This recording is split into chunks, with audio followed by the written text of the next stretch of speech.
Yo, everybody. Welcome to Off Panel, a weekly interview podcast about all things comics. I'm your host, David Harper, and this week's guest is the writer of comics like Avengers No Road Home, Champions, and the just released and announced Stone Star through Comixology Originals. It's Jim Zub. Thanks for coming on, Jim. Thank you for having me. So we're at day one of Emerald City Comic Con. That's why we still have voices. Exactly, because we haven't been in the Sheraton bar Right? yet. We I haven't don't know what you're talking about. Everything's perfectly normal. I have to start with another thing that may make you lose your voice. I want to know, you're a huge karaoke guy. Why? Who told you this? Why is karaoke such a big deal at Comic Cons? It's weird. It started off as kind of a joke.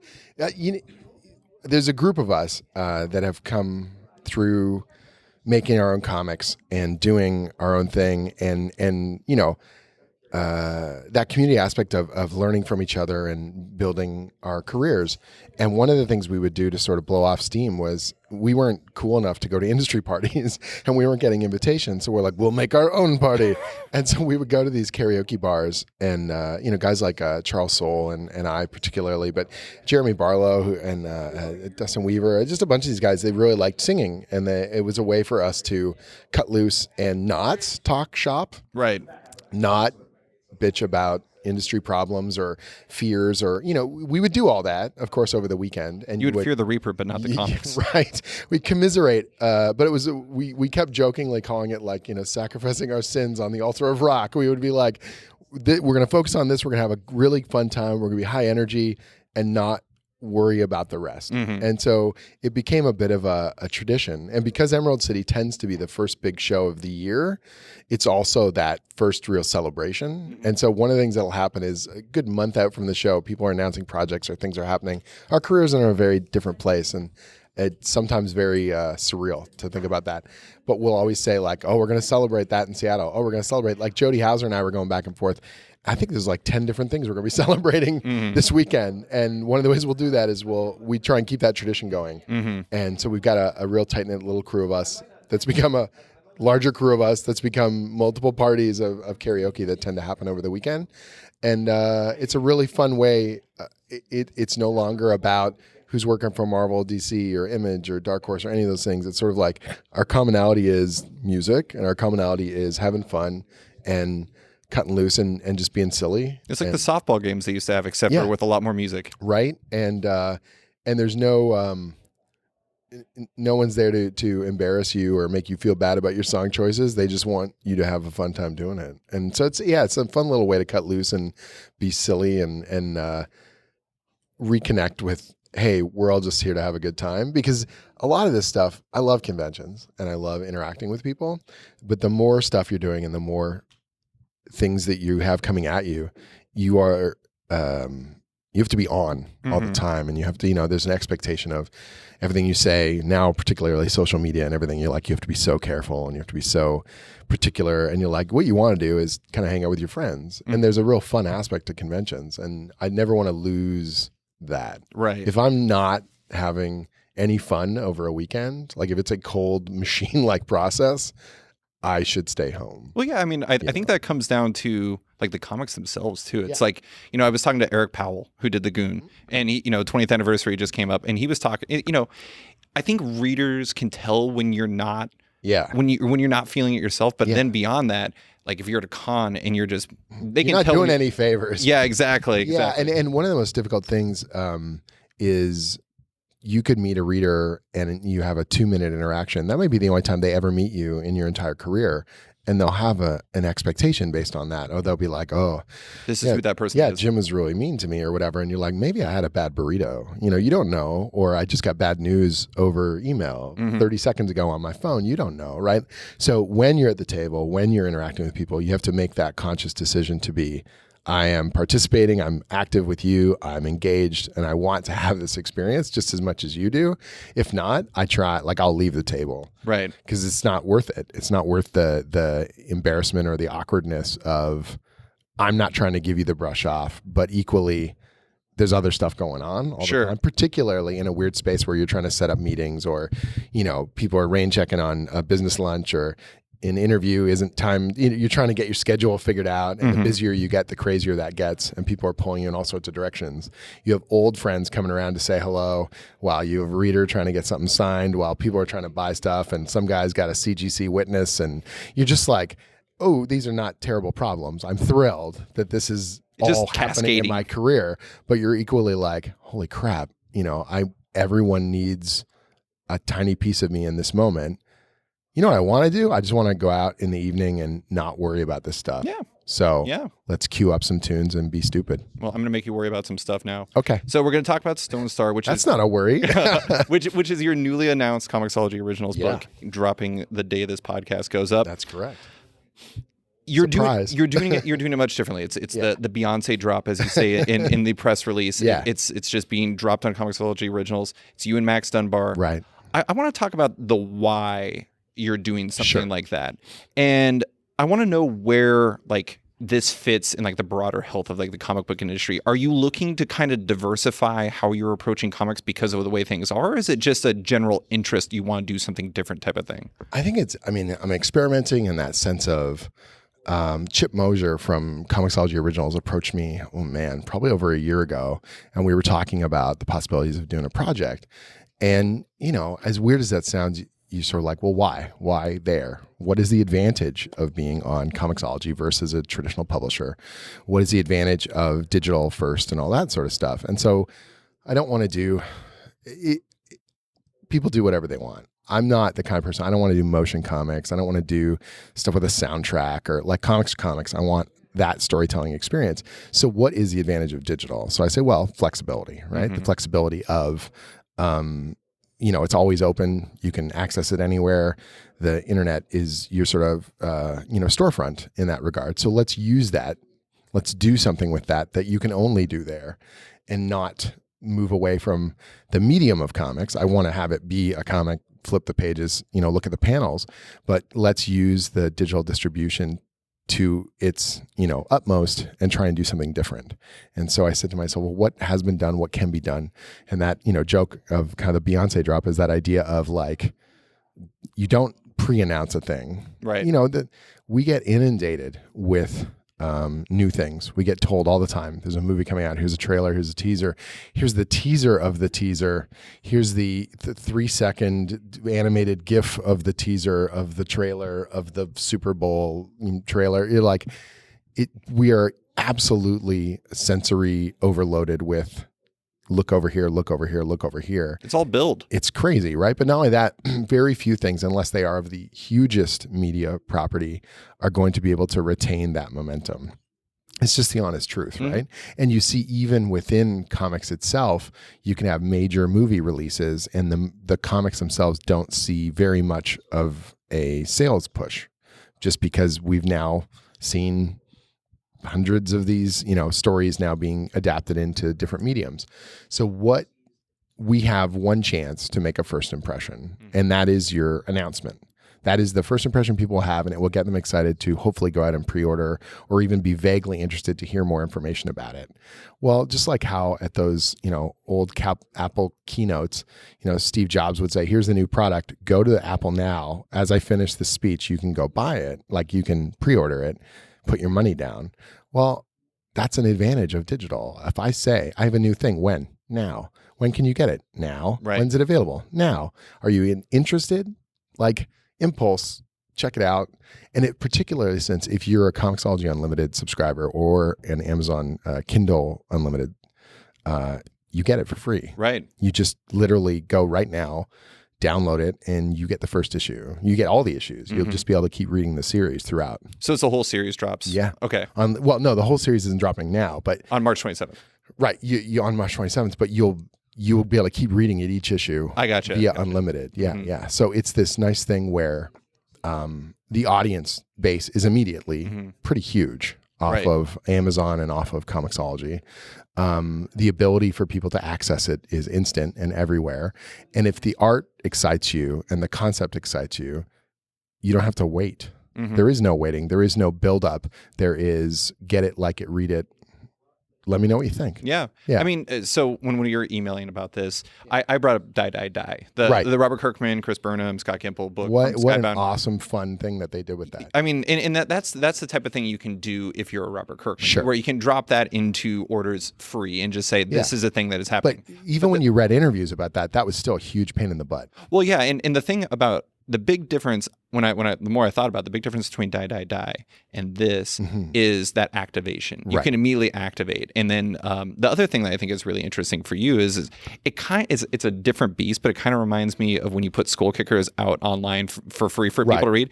The thing is maybe this book doesn't light the world on fire, but access to Prime Reading, access to Kindle Unlimited, access to Comixology Unlimited's audiences, that's the Amazon empire. Next thing you know, a lot more people know about Jim Zub and Max Dunbar's next project. Yep. I think it's all those things. So it's access, it's audience, it's reach, it's in that instantaneous the impulse that someone looks and goes, this looks cool. Instead of filing it away as a maybe, or I'll vaguely remember that art in the future, you don't have to make a choice, but you're making a choice. I could get it immediately. It's right here. That looks cool. Why not? And I think that's kind of a fun option to be able to give people. And we haven't overwhelmed them with teasers and information and maybe, and don't forget to pre-order, and don't forget to remind your retailer, and don't forget the retailer to remind them to order, and hope that the printing goes okay, and hope that the distribution works out, and hope that you get the pristine copy on the day of release and you made it through traffic and got to the store and paid your money, came home and read it and liked it.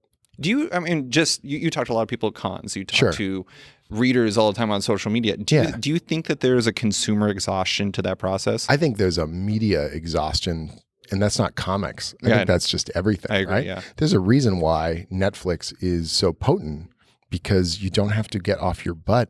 You can sit at home and binge watch.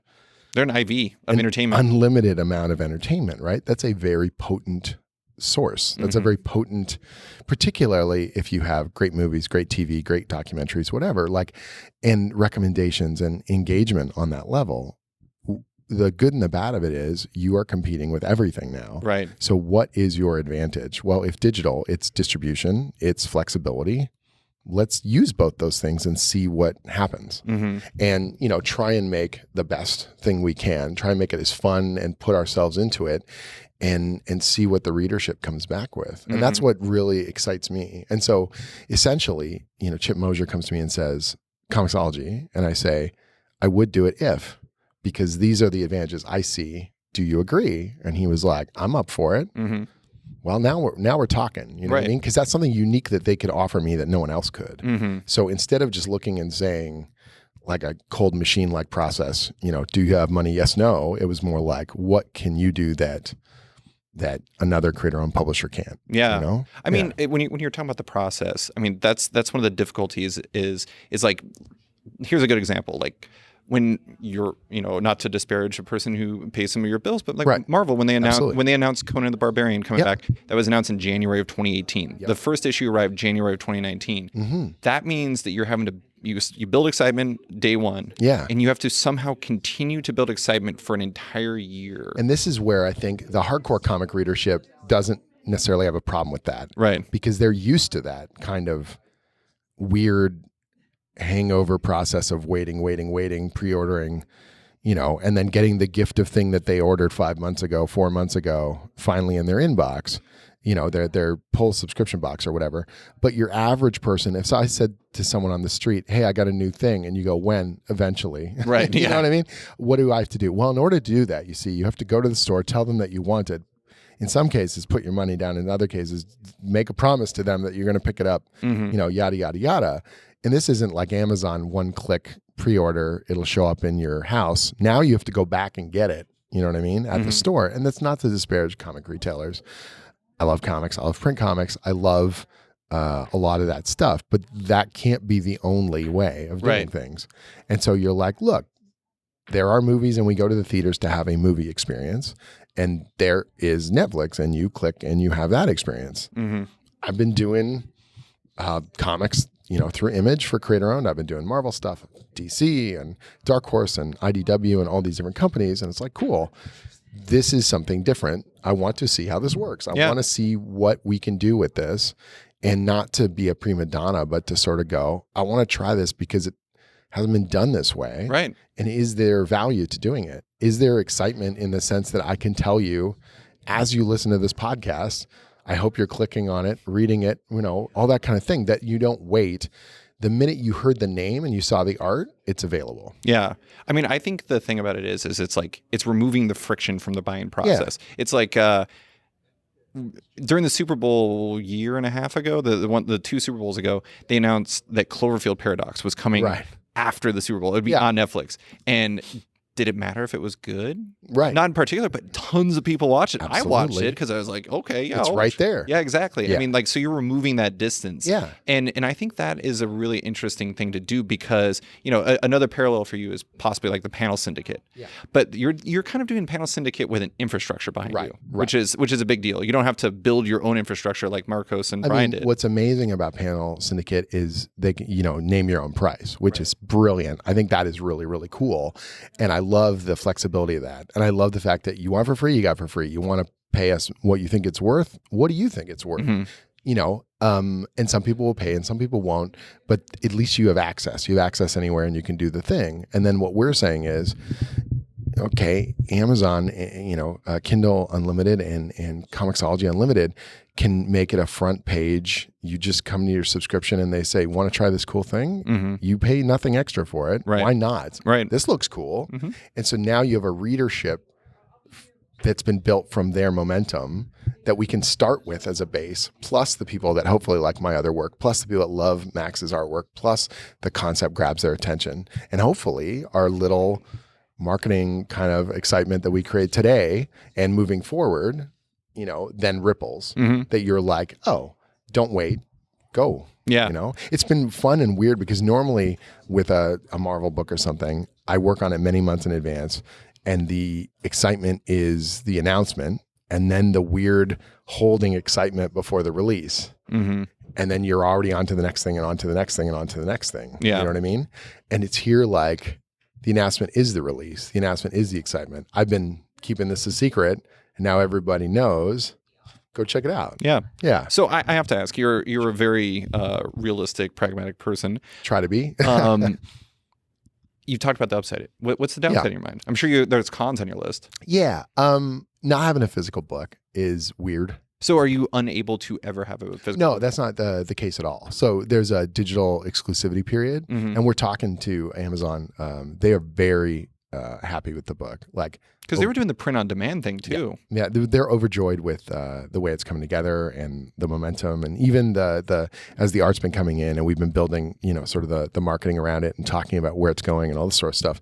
They're really pumped. So there was talk about print, but it's not the immediate goal, and so it's like that feels strange to me because I'm going to be talking to people at a convention. Well, I sign a postcard or a little giveaway or a poster. You can sign my iPad. Yeah, sign an iPad. That's one of those weird things, right? So the flexibility is also the lack of the physicality. And so that's a downside in the sense of I love print comics. I love the fidelity of print. I love the look and feel and the storytelling that I can just languish over in that regard. Mm-hmm. And so you're like, okay, we're losing that for the time being. We're still, working at that resolution and we're able to do it in the future. Cool. Mm-hmm. But it's a different way of thinking in that regard. And that's very different from something like movies or music where the medium is the delivery in that sense of if it's on your screen, you're getting the movie, that's the movie. Mm-hmm. You can have a higher resolution or lower resolution, huge screen or a small screen, but the movie is the movie. It's like the book still feels like it's, yet to come in that regard. Right. But you can still experience it. You can still have it, Mm-hmm. Yeah. Yo, everybody. I want to take a second to talk about my friends at TKO Studios. TKO Studios is a new comic publisher that launched with what the New York Times calls an impressive slate of talent. They publish books by top creators, including Roxane Gay, Jeff Lemire, Garth Ennis, Gabriel Walta, and many more. TKO also does things differently than other publishers. They binge release their books and offer each title in whatever format you most enjoy reading your comics in, whether that's a 6-issue set in a collector's box, trade paperback, or digital download. I'm a single issues guy, so I went that route and I love the collector's box. Even better, all of TKO's first issues are free to read at tkopresents.com right now. So if you're curious, visit tkopresents.com to give them a try, or follow at TKO Presents across all social platforms. Oh, and if you're a store that's interested in stocking TKO's books, email retailers@tkopresents.com to learn more about one of the best retailer deals in the industry. And now, back to the show. So, normally when I'm talking about a book, I would do the spiel myself, but I feel like you are very good at doing the spiels. The spiel. Let's. I love how we've been dancing around, not talking specifically about the book. We've been talking about the delivery medium, dude, man, the music of karaoke. That's my audience. So Stone Star, okay, what's your pitch? Right, pitch me. Do you want the dorky Hollywood end of it, or you just want it's? If let's say I'm somebody on Comixology who's considering buying this, how would you sell me? Yeah. This is so weird because it's like the day. So I'm like I'm still polishing all my brain on the exact way that I sell it down. For me, it's like Star Wars by way of Gladiator. It's this space fantasy gladiatorial arena. There's this young kid who has grown up in Stone Star, and Stone Star is essentially this mobile asteroid arena that goes from planet to planet, picking up the criminals and the unmentionables and turning them into warriors and putting them into the system that is essentially entertainment. So it's like it is Gladiator in that sort of regard, but more like for teenagers with giant alien monsters. Right. So it's just like this fun, adventurous, joyous kind of colorful sci-fi fantasy. And as it tends to happen, the lead might have a gift that we don't know about. So there's there's secrets that are sort of struck through the middle of it. There's all sorts of other stuff that's going to be revealed as we go. Mm-hmm. When we did Wayward over at Image, I would say it's like Buffy in Japan. Sure. And then people read and they go, it's not really like that. I go, yeah, but it kind of is to start. You're like, I'm not literally saying it's Buffy in Japan. It's like it's a translation. Exactly. So when I say, it's Star Wars-y Gladiator, you're like, oh, I get it. Like, excuse me, Maximus Decimus Meridius is not in this comic. I'm very confused. Right? There is a lot less Romans in this than I was thinking. But it gives you that sense of, there's going to be a ritualistic kind of combat element that is sporty and deadly, right? And there's this sci-fi kind of colorful atmosphere and fun, but it's got a more fantasy feel to it in terms of it's not sci-fi tech. It's more like that kind of mythic technology, moving through space and stuff like that. So, it's kind of fun. It's like building worlds, and Max Dunbar and I were the co-creators on it. His phenomenal. His artwork blows me away. He's really good. He's unbelievable. And we've been working together. We did Dungeons and Dragons, Legends of Baldur's Gate together. We did 3 issues of Champions that were like these fantasy themed ones in Weird World. This guy is built for fantasy and sci-fi. It is his blood. He does it so well. And being able to just cut loose, I would read some of the earliest interviews where Brian K. Vaughan was talking about working with Fiona, and the less he told her what she should do, the better it got, where he would just be like, make this planet cool. And she would just create some unbelievable, and they were like, Brian, you're so smart. You know what I mean? He goes, I didn't do anything. She did all the fashion, all the beautiful architecture, all the incredible stuff. And so at first, I think I was very much like, hey, we should do it like this. We should do it like this. And then I just realized Max would just come back at me with those phenomenal concept sketches of creatures and places and funky stuff. And I was like, I'm just going to stop telling you what to do. Right. I'm going to say, this is the personality of this character. This is their role in the story. What does that bring out of you? And what kind of, the feel for this stuff now. What do you want to see? What do you want to draw? Right. Because that's that classic thing. I think a lot of times writers will make a project and they try and find an artist and smash them into the mold of what they want. Play their strengths. Get the best out of them. Yeah. Just literally find an artist and say, what do you love? And I got a lot of respect for Mark Miller in that. He will go to, his collaborators and he will literally say, what have you always wanted to do? I will fit to what you want. We'll make a cool thing together and let's have a blast. And I think that's the right way to do it. And so for me, I had this base and I sort of said to Max, look, this is this sort of sandbox I'm playing around in that I want to do stuff with. And he's like, oh my God, we could do this, we could do this, we could do that. And I was just like, and we should. Why don't you go absolutely hog nuts, design funky stuff, and let's see how far we can take it, And that's been so exciting. Yeah. And his enthusiasm, drives me. I've got a really intense schedule right now. Like we're wrapping up the proofing on Avengers No Road Home. I'm co-writing Iron Man with Dan Slott. I'm writing Champions on a monthly basis. I do the Dungeons and Dragons comics. I've got some other stuff that hasn't been announced yet for work for hire. And I'm trying to do this Create Your Own book. And it's a deep well you've got to draw upon. Right. And the one that always tends to get the short shrift is your Create Your Own, because you're like, well, I can always, my editor's not breathing down my neck for that. Comixology has been really flexible about this stuff. Mm-hmm. But I'm like, it gets me pumped. Yeah. Because the work is so great, because we have that open air, do anything you want and make it fun. If I was the reader, would I feel like I was getting my value, and not just on Unlimited, but, $2.99 per issue or whatever.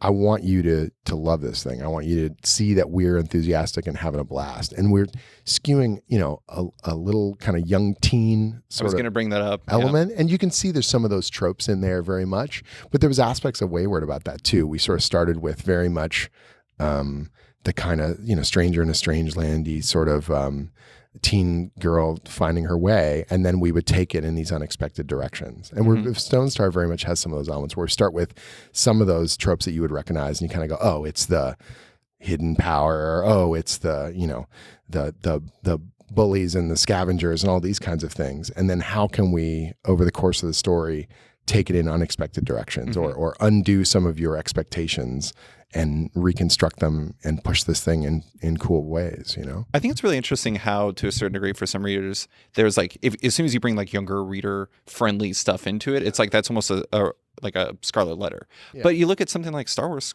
Star Wars was like the ultimate, like, absolutely for everybody story. Yeah. I think that there's a reason why some of these mythic sort of elements work so well, right? There's a reason why young people will attach to some of these characters and see themselves in those characters. And there's nothing wrong with using some of those elements to ignite a story, as long as you've got emotional content that works, as long as you've got a purpose. You're not just hitting every branch on the way down of the cliche tree. You're not doing a checklist. Yeah. And it's like, it can't be that kind of cold, heartless of a process. But equally, it's like, you know what?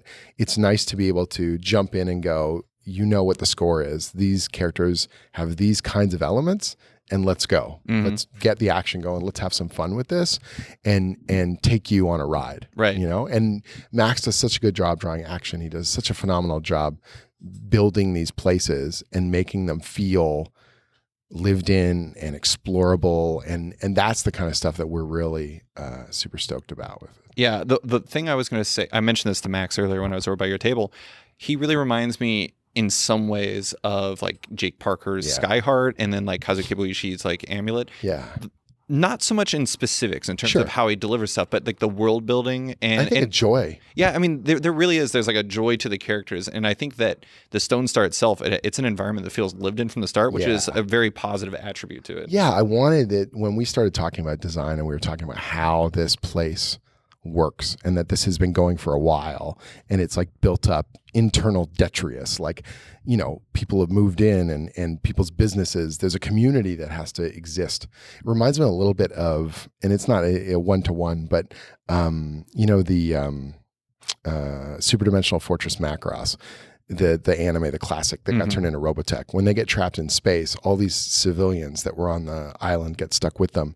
And inside this military base, they eventually have to make a city for these people to live, because people got to eat. People got to live. People got to go about their lives. And you're like, well, so the gladiatorial arena is the centerpiece of this city, community, mobile base. Well, people got to eat. People got to get rid of their garbage. Things got to happen. And so if you're not the celebrity, if you're not a prize fighter, are you a trainer? Are you someone who's cleaning up the junk? Like, what do you do, to be a part of that? What is the press like around all of that when they broadcast? And so you have your media kind of empires, and you have your deals being made behind closed doors. And, if someone comes out of the blue and they start kicking butt in the arena, well, what Do they get brought into the system? Are they against the system? You know, all the kinds of things you see in sports sponsorships or, you know, real media nowadays, right? Like the kinds of, it's always weird to me when I see, you know, the gangster rapper, why do I keep mucking up all my words? The gangster rapper of the early 90s who's now like the Disney, you know, family movies. Right. It's like, okay, Ice Cube. You know, like how did we get here? You know, but you started off as rebelling against the system, and then eventually the system embraces you or whatever, right? Mm-hmm. And in this case, it's a much more violent kind of version of that. So it's almost this, you know, we were playing off of things like Thor Ragnarok, and we're playing off of, you know, Battle Angel Alita, and just like, what are these cool, we're not going to cyberpunky with it, but this sort of space fantasy with this, you know, the conflict is so centralized around these tiers of the arena. Mm-hmm. So we no longer have to justify action, Mm-hmm. but what we want to do is give you unexpected sort of turns on that, and all the things that are happening in and around it, and all the lives that are changing around it. Yeah. I mean, the beauty of something like that is that introduces a lot of interesting drama you wouldn't get otherwise. Like, you know, a good example of what you're talking about in pop culture is like you watch the Hunger Games series, and there's all these people who are like in horrible mining towns, and then they go to this place where they have parties where it's like they literally have something you can eat so you can throw up so you can eat more food. They're like, what the hell is this? Right. There's an otherworldly, like it's kind of like a fish out of the water in some ways. Yeah. But kind of a dark version of that. Yeah. And the tiers of, you know, celebrity, or the tiers of visibility that you might have in this kind of a place. But it's also that the ecosystem of what needs to happen in order for these things to all kind of coexist. Right. Mm-hmm. So, you know, Dale, our main character, he's like a little scavenger kid, and he doesn't have any stake in this stuff at first. He's just sort of on the edges of, you know, the garbage and trying to figure out how to survive. And then he gets pulled into the center of one of the secrets that makes the whole place run. Mm-hmm. And what does his life is worthless in some ways, but now he has information, and that value is going to change, you know, everything in that sense. 'Cause he could end up in the spotlight. He could get pulled, you know, into somewhere darker. We've got all kinds of really cool stuff. I think one of the most interesting parts about the first issue was, and I feel like this is going to be something that comes back into play. It's not really a big spoiler, but Dale and his best friend have this mantra. Kitso, yeah. They have this mantra, and it feels like something. It's like a core identity characteristic, and it's like he's going to have to come into conflict with that at some point. And that is a nice little piece you set up right in the start. Thanks. And it's one of those things where if you are, I'm interacting with, you know, I still teach at Seneca College in Toronto. And so I'm interacting with these young adults, you know, 18, 19, 20, 21, some of them are a little bit older, but they're really coming into their own. And it always reminds me, people ask me, how do you write such good teen characters in Champions or Wayward? I'm constantly reminded of myself. I'm constantly inundated with the excitement and the fears and the you know, what am I going to do when I graduate and all those kinds of things? Because it's every term there's a new set of students coming through, new set of students graduating, new students moving through the school, and we have these conversations constantly, and you're like, oh yeah, that's what that feels like. Mm-hmm. Take your shot. Like, you want something more out of your life, you want to do something more with yourself, and you don't know what form that takes yet because you haven't had enough experiences. Right. And so in some ways there's something pure and very idyllic about that, where you're like, in the ideal, in your mind, you're like, I can make my mark and it will instantly change my life in a good, positive way. Mm-hmm. And, you know, the older you get, you realize these things are cascading, successes and failures. And the real benefit is more long-term kind of marathon run of a creative or a working career, you know, in the same way you put some money away and you hope you invest it and it eventually builds up into something you can retire with. But that's like that with all your life experiences. But there's something really simple and visceral about that element of youth, that idealism of, we're going to do this. Right. And we're just going to go for it. And every so often I have these moments where I go, I liked when I didn't know all the things that could go wrong. You know what I mean? Where I wasn't as, you know, now you doubt, like I, you know, have these interactions, and part of me is much more chill about if there's a failure, I'm like, well, that's okay. I've had other failures. We'll just keep going. But there's other moments where I go, why am I seizing up? Yeah. Oh, it's because I know I could screw this up. My big thing when I was a kid, I was very big into baseball. Yeah. I played third base, and I like if a ball was hitting me, I'm like, good, I'll take care of it. And then I played softball when I was like 25, and I was like, this is a nightmare. That ball's flying so fast, I'm gonna die. The first time you get injured or something, and you're pain is real. This is the apocalypse. I quit. I retire. Absolutely, this could be the end of everything. It's sort of weird that way.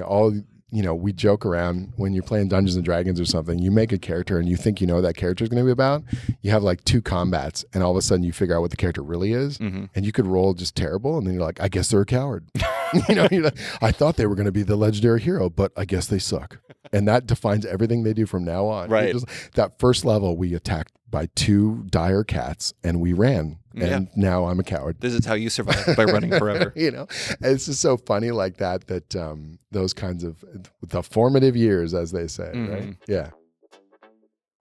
And now, a word from our sponsor. Yo, everybody. I'd like to take a minute to talk about our sponsors over at Impact Theory Comics. Impact Theory Comics is a new independent publisher, and they're releasing their first comic, Neon Future. Neon Future is a collaboration with world-famous DJ and producer Steve Aoki, and is written by the Eisner Award-winning writer of Justice, Jim Kruger, with artists Neil Edwards of Fantastic Four fame and Jeremy Rappak delivering the visuals and building the world. Want a first look at the book and Neil and Jeremy's art? Give Impact Theory a follow on Instagram at @ITComics. If you like what you see and you're a fan of science fiction, this might be the comic for you. So head over to your local comic book shop and get Neon Future #1 on your pull list ASAP. And now, back to the show. So, last question for you. I want to finish with something not related to Stone Star. I had on my Patreon, I have a lot of aspiring creators who are interested in, the way things really work. And it's crazy talk. And I had a question from one who's actually they were interested in something that related to this without them knowing it. What is the best format and delivery mechanism new writers should get to use to work out there? Or is there one? To me, it seems like there isn't one. No, and I know that's such an easy answer, is to be like, it's different for everyone, because then you're like, oh, thanks for nothing. But it's also different for every project, right? I think it is. It would be so nice if there was a formula, if you could just plug X into Y and spit out the answer, but it's not like that anymore. Everyone's trying to figure it out. If we knew what made a hit, what made it work, what made people's heads turn, then we'd all do it. Right. And then someone would have to change it up, because then it would become the norm. Mm-hmm. You know what I mean? So we're all struggling to figure out what our best method is. People say, well, how much should you pay for art? Well, what is the art worth? What money do you have? What partnership are you making with your collaborators? Where are you looking at releasing this? How often do you expect to release this stuff? All those different factors have to come into it. Mm-hmm. And so it's one of the reasons why I hesitate to post budgetary stuff, because people will take that as sacrosanct. Even now, I will put, I did these economic articles on creator-owned comics, and we had some pie charts, and they got sent everywhere to everybody, and then everyone disagreed. And it's a huge disclaimer on it. It says, these things vary. This is this particular project at this particular time. And then people say, they'll come to my table and they'll say, so printing costs 30%. And I was, no. That was the price of paper. That was the price of printing. That was that project. Mm-hmm. You need to figure out what yours will be. But here's some broad numbers to think about. Right. And don't go, there is no formula. Mm-hmm. There is no creative formula. Like, as much as you want to make it easy, I try and be always as honest and realistic as possible. And I say to people, the only thing I know for sure is if you don't put out material, then you certainly won't go anywhere. Right. And if you do put out material, do the best you can with it. Put out stuff you're passionate about rather than worrying about what the market needs or whatever else. Some people use, Spike Trotman has turned Kickstarter into a phenomenal business for, Iron Circus, or, other people like the Panel Syndicate we talked about before. These are all valid options. Webcomics are a valid option. Mm-hmm. Doing your book through a creator-owned publisher is a valid option. Print on demand is a valid option. Digital only is a valid option. What is important is to know that if you get traction, how to build on it, or how to recognize it and then go, okay, what's next? Yeah. You know what I mean? Yeah. What can I do with this, and where can we go with it, and not shut off options. You know what I mean? Like, I'll talk to people about foreign publishing, right? So Wayward is published in like 3 different languages. Skull Kicker's been published in, I think, 3 different languages. And that was like unexpected little windfall that allowed us to keep those books, rolling as we were moving through bumpier times. And you're just like, okay, I never even looked at that as an option early on.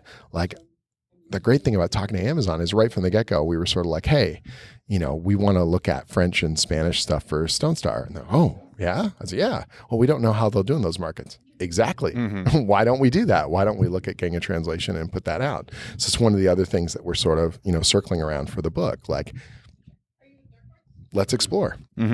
Let's try stuff out. Yeah, I mean, I think that's the thing is like you can't go in thinking anything will be one answer. Yeah. Because there is no one answer.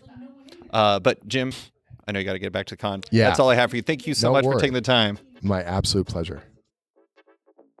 Thanks for listening to this week's episode of Off Panel with writer Jim Zub. You can find him on Twitter at Jim Zub, on his website at jimzub.com, and in his new Comixology original series, Stone Star. If you're a fan of Off Panel, make sure to check it out on Patreon.